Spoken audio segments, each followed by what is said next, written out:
So ha guys, meron ako dito dahil panahon na naman ng mga mangga. Nakakalibutan kami ng puno ng mangga. So binigyan ako ng mangga.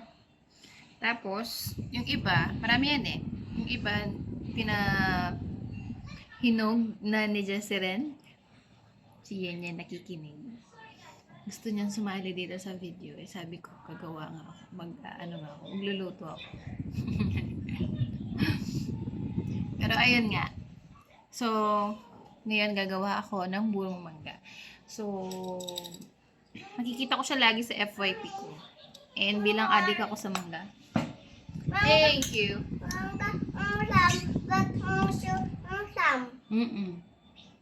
Bye. Bye. So, ayun nga. So, bilang adik ako sa mangga. Dati. Ngayon, hindi na ako masyadong kumakain ng mangga. Ang dami-dami binigay. Sayang naman. So, sabi nila, pwede naman daw pahinugin kasi ganito sila. Di ko alam kung anong klaseng mangga to. Pero, parang ito yung mga mangga na binibenta pag hinog. Ganun. So, ayan sila. So, marami akong mangga dito. Ito. So, gagawa ako ng burong mangga. Ulit-ulit ako, no? Ayan. First, siyempre, kailangan natin ng mangga. Nung isang araw pa ito binigay sa akin. Eh, umalis kami noon. Tapos, napalit naman tayo.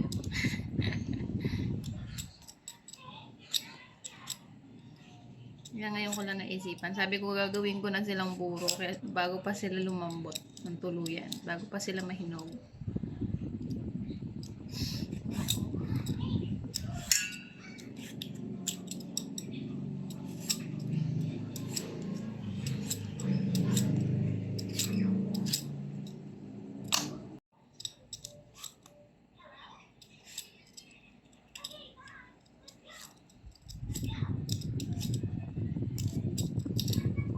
Lang pala nitong gawin. Nakita ko lang sa sa FYP ko. Tapos, sabi ko try ko. Actually, pangalawang beses ko na itong gumawa ng burong mangga. Yung una, na ginawa ko, sabi ko subukan ko muna kung magugustuhan ko. Okay naman siya. Pero parang feeling ko, sobrang dami ng, ng bawang.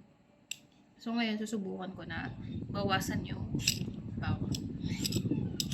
Kasi parang nag-overpower yung lasa ng bawang. Doon sa... Ewan ko ganun ba talaga yung lasa nun. Hindi ko alam. Pero syempre, i-adjust natin siya into my liking. So, papawasan ko yung bawang. So, nakadalawa na ako. Isa pa.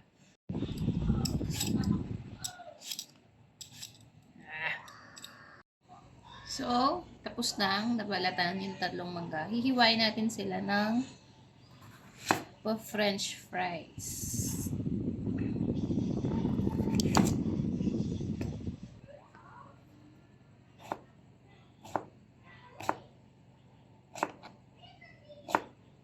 Yung iba, nakita ko, pwede siyang hiwain ng maliliit. So, meron dalawang dalawang type yung gagawin to. Yung isa, walang suka. Yung isa, may suka.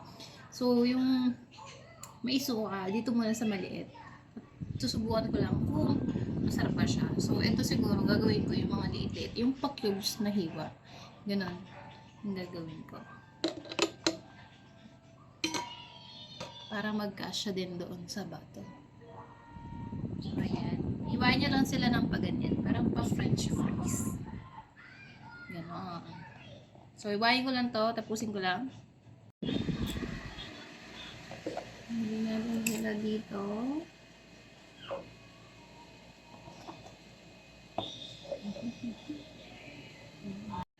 So, ito na sila guys.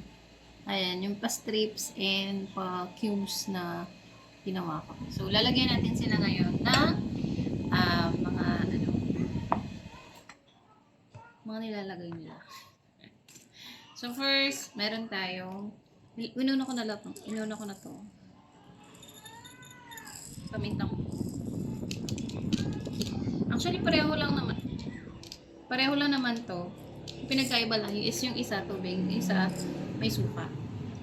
Tapos, asin. Kumuha na ako ng asin. This one.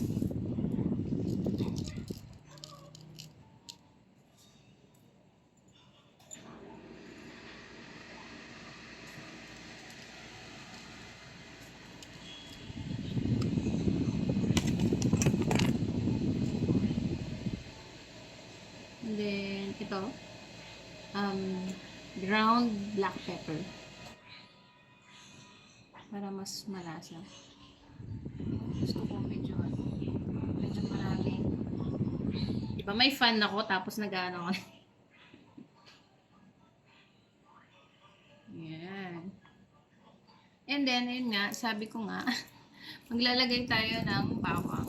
So, meron ako ditong 4 na bawang. Nadagdagan ko ba? Dagdagan natin ng 2 pa. So, yun. These are the bawang. So, bali, 4 lang to. Hindi ko na hindi ko na pinakadami. Pero pinos siya. Para may lasa pa din. Pero hindi sobrang tapang ng puro bawang na lang. Ganun. So, put natin dito.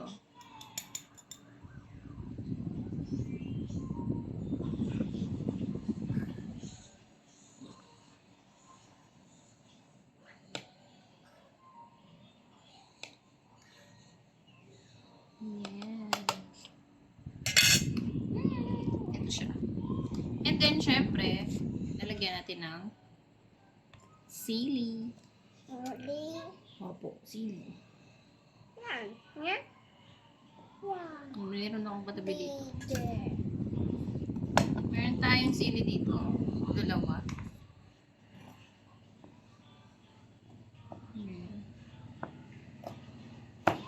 Meron siyang kick. Kick. Yes, kick. Malis ka. Hey.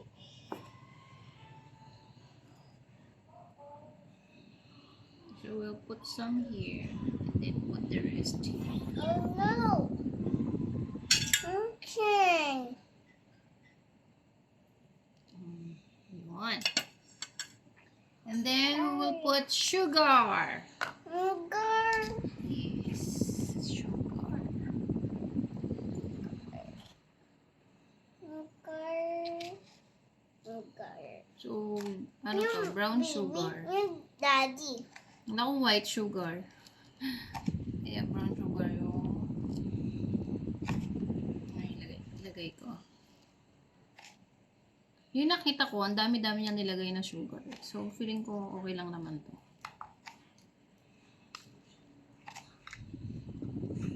Gaya-gaya. Hindi kumaya. Ayan.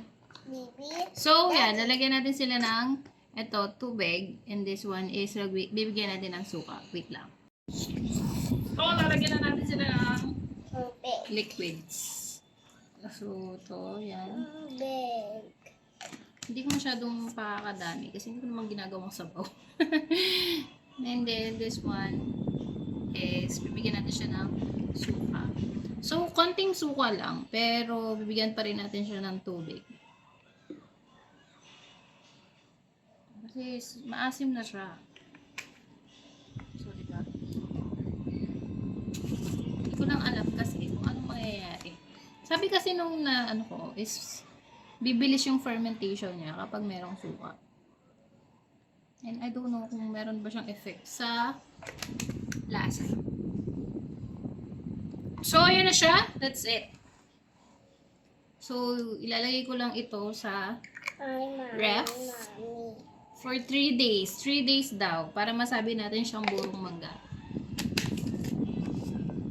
Ayan. Wala nang aesthetic. Diba? Recycle tayo ng mga gamit. So, this is it. Ito na nagawa ko, burong mangga. So,